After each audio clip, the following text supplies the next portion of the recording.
So let's just go ahead and begin.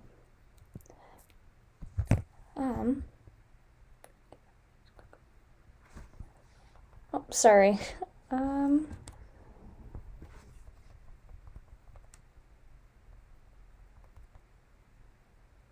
Okay. Okay. Sorry about that again. Let's just get started. Okay. So would you trust a business that doesn't have a website? So while I'm going through this presentation, I really want you to keep this in mind because there's a lot of things that we really need to go over before we really understand how okay.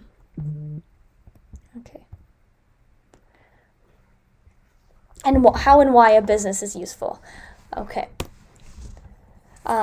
So how to build a website. So this presentation is brought to you by SkillSeries and Brilliant Catalyst, and today I will be your host. If you have any questions, please just wait till the end of the presentation, and we'll get to you on that. So here are some of the topics that we'll be covering today. So we have the benefits, options. We're going to go over some hosting companies and what they are. We're going to go over some of the very basic steps on creating your own website. We'll dive into a little bit of color theory, and I provided a bunch of free resources to help get you started on this very long journey. Okay, so benefits. What is the point? So here I have some of the the many benefits that are listed. So I only have a few here, but as you can imagine, there's so much more. So organization. So having a website for your business helps to keep the company materials and processes organized. So this provides you with a centralized, consistent location in order to keep important information. So legitimacy. So websites have quickly become a standard for really any serious business. So this trend has proven itself to be nearly universal and present not only in consumer-facing companies, but virtually all industries. So additionally, internal employee-facing websites have become commonplace, used to store tools and information for the company's workforce, as well as for facilitating internal communication. So due to the broad ability to utilize websites, they provide the legitimacy of the business as it comes equipped with the consumers have come to interpret a professional website or lack thereof as an indicator of the legitimacy. As for brand identity, so this is one of the main benefits of websites as it consistently enables space to define and display consistent brand identity. So this information can include color palettes, typefaces, font, and can be outlined and shown for proper use on your site. So for most businesses, the website function is the main touch point, and this is where the majority of customers will be able to familiarize themselves with the company. So as for communication, websites enable communication between not only the company and its customers, but the company and its employees as well. So this can be due to containing social media links, company policies, legal and contact information, and a proper website helps to kindle and strengthen the customer relations. And as for the company-employee relations, the websites can help enable employers to quickly and efficiently distribute information to these employees. Okay, so as for logistics, pretty much to be able to manage a business properly, these websites help enable to analyze customer trends. It contains employee profiles. It can help product metrics and to differentiate between companies responsive enough to adapt to changing markets and those who really go belly up in the face of unforeseen circumstances. So as for awareness, we all know that the internet is very accessible. So due to that, not if you lack a website, it willingly allows a significant portion of your market to really be stolen by any competitor. So the benefit really of having a website is to have like better prices, higher quality, quicker service times. But all those actually really disappear when you don't have a website.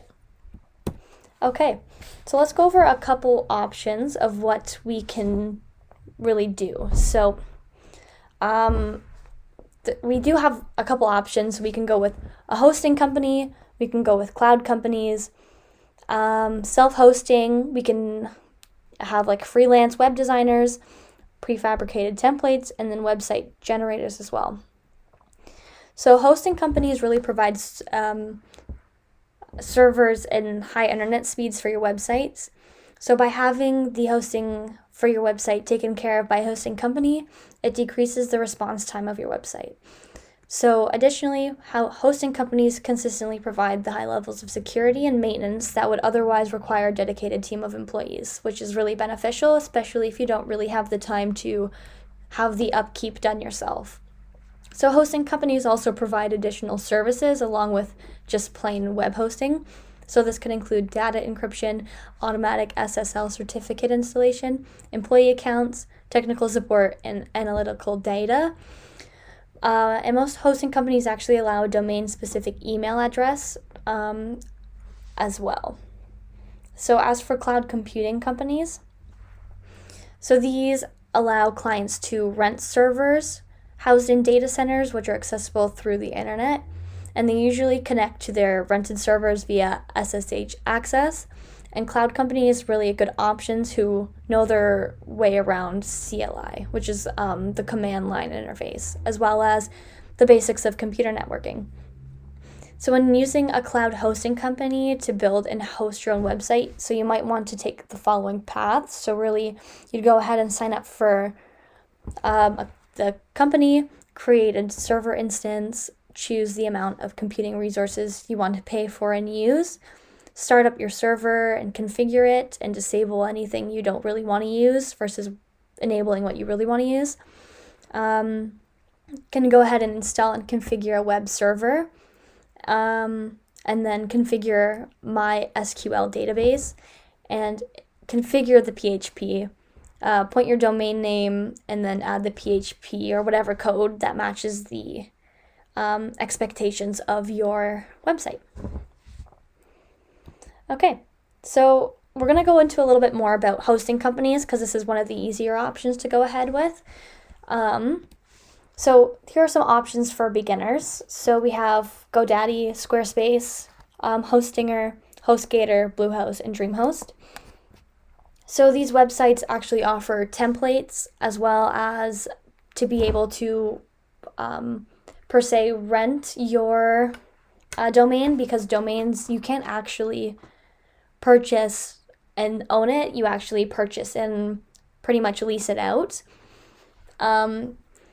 But these are a couple options to keep in mind when you're trying to decide what kind of route you want to take.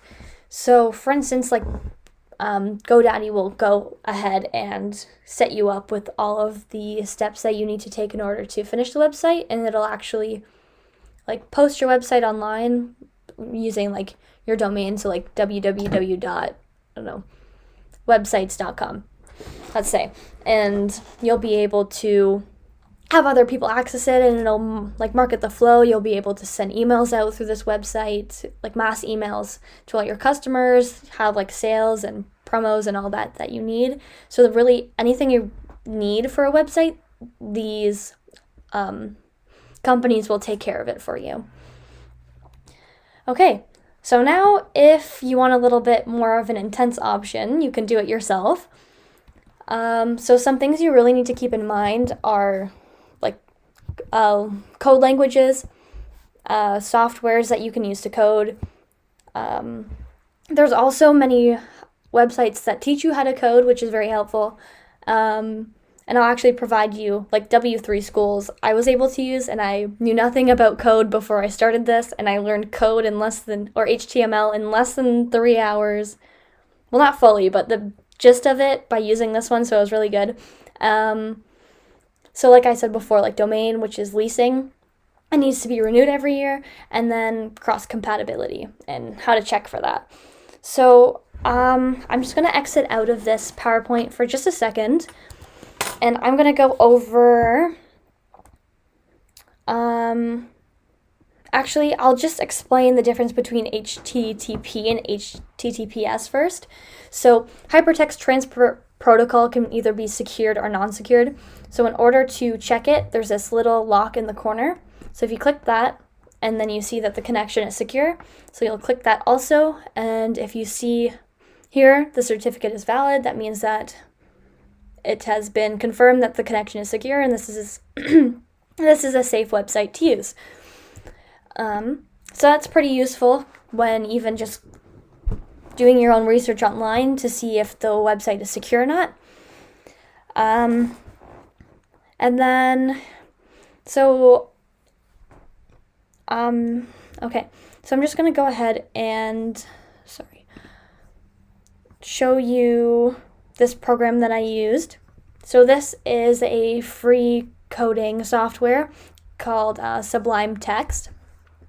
So this is really what I just threw together before this presentation to show you the complexity of code. So I took all of these, and I can show you how to actually provide,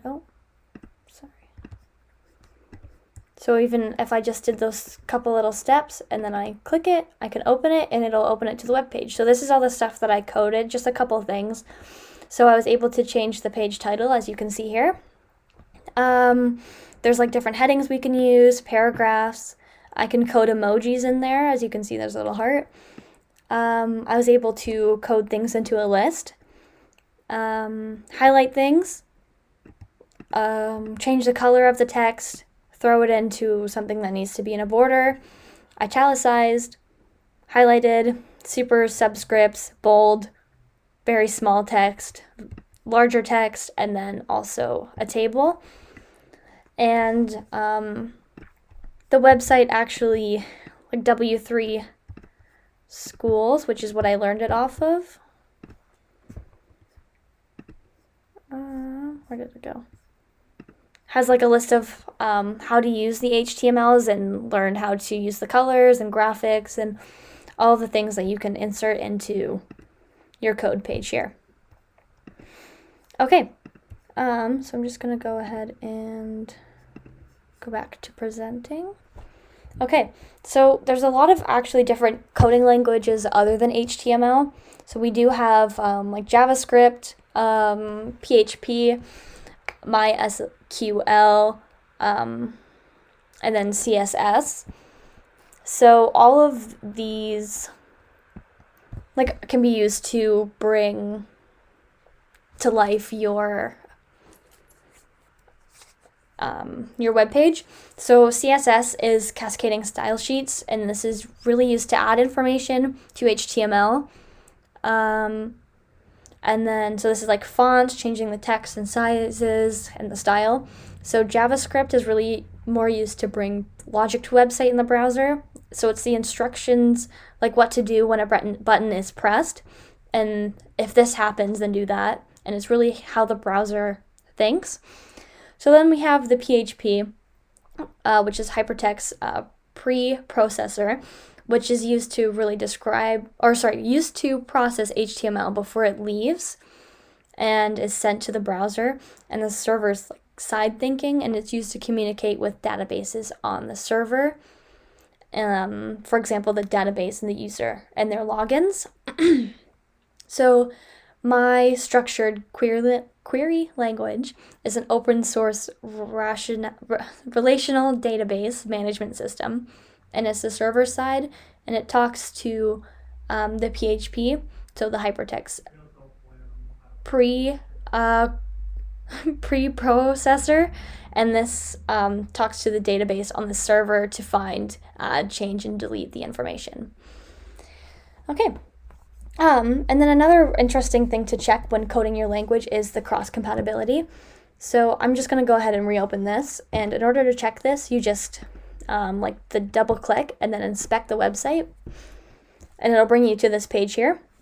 And then if you actually click this button here, you can see like this would be the mobile screen, medium-sized, large, tablet, laptop, and those are like the different sizes. And as you can see, everything changes when I select the different sizes as well. And also this just shows the different elements of this web page here.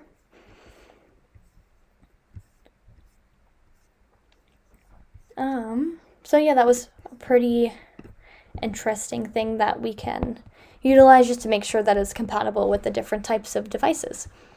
And it just makes it look a little bit more presentable when you have a website that can be able to use cross platforms.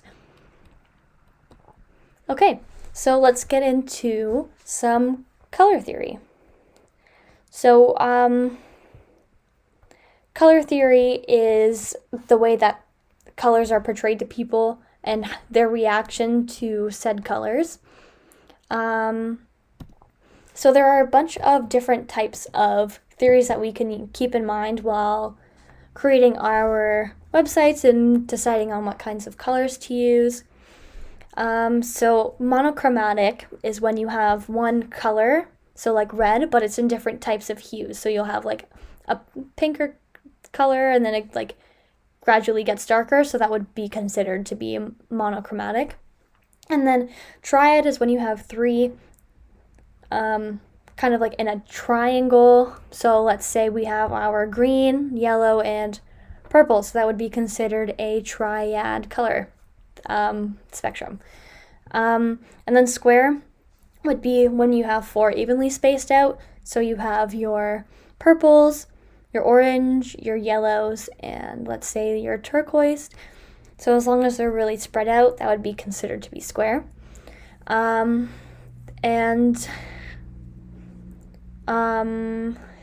Yeah, so there's like so many different types of color theories that you can use when creating your website, or even just inserting these like pictures. And yeah.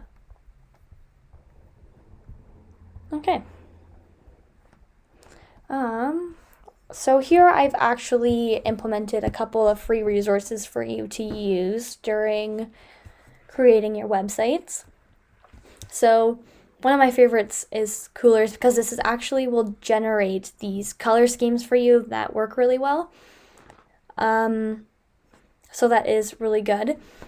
Unsplash actually is a huge image bank that has free usability. So it's like all these free pictures that you can use and insert into your website.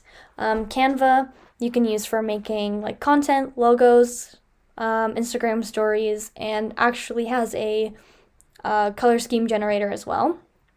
And then a name generator. So these are actually something that you could really utilize when creating your website. So a lot of the time, these website names are actually already taken. So by taking the time before like creating your business, or even before you decide to create a website, if you just take a couple minutes and try to see if it's available, can save you quite a bit of money, because a lot of the time the difference between like .com and .ca can cost you a significant amount more. And also, if the name is already taken and you try to purchase it from somebody else, they can try and charge you a significant amount more than it really is worth. And then, well, you don't really want to do that. So just by taking the time to do that is really good. And then free coding websites. So there's Code Academy that can teach you how to do code. It's very user-friendly as well. It gives you even examples and templates of things that you can use to code into it. And then Sublime, and then JS Fiddle. So I actually showed you Sublime. So I'm just going to quickly show you JS Fiddle. Fiddle.net. So I'm just gonna quickly copy paste this code so we don't have to redo it. But if I were to, so you always want to start off your HTML with your doc type, which would be this here. So if I were to actually run this right here, it'll pop up and it will show me all of the information that I've coded. And then even if I want to go back and change this pink to, let's say, orange, it'll change to orange. So this is something that's really user friendly, and you can work in real time just to double check your code. You just make sure it runs. So actually, utilize this one before I found Sublime, which was very helpful. And I believe that's all. Yes, so if you have any questions, just feel free to email me at my school email or through my DMs on Instagram, and I will get back to you on any of the questions you have. So thank you for watching my presentation.